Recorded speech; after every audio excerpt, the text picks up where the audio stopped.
बाप की नज़र पड़ी, उसने कहा हिंदा इतना लंबा सफ़र करवाया तुमने और अब तुम्हारे चेहरे के असरात कुछ परेशानी जाहिर कर रहे हैं, अब भी बताओ। उसने कहा अल्लाह की कसम मुझे कोई खौफ नहीं है, इस बात का डर है कि जिसके पास हम आए हैं ये भी इंसान है, गलती इससे भी हो सकती है, मगर मैं अल्लाह को गवाह बना के कहती हूं मैंने ऐसा कोई जुर्म नहीं किया। उसके पास गए, कज़िया उसके सामने रखा, पहले उसकी जांच की, उसके सामने मसला रखा। उसने कहा हिंद, उठ के वहां से हिंदा के यहाँ हाथ मार के उसने कहा ये औरत बिल्कुल पाक है, ऐसा कुछ भी नहीं हुआ। और अब इसकी कोख से, इसके पेट से एक बच्चा पैदा होगा जिसका नाम मुआविया होगा और वो रईस बनेगा और अरब का बादशाह बनेगा।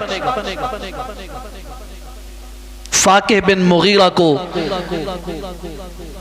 पछतावा हुआ, उसने कहा कि मैं दोबारा इसको बीवी बना के रखता हूं, मगर उसके बाप ने कहा नहीं, काफी है, मेरी बेटी की पाकदामनी सामने आ गई।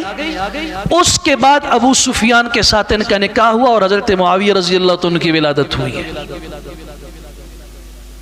मगर आप गौर कीजिए, सिर्फ इतनी सी बात के दरवाजे से कोई निकल रहा है और वहां औरत के सिवा कुछ नहीं है।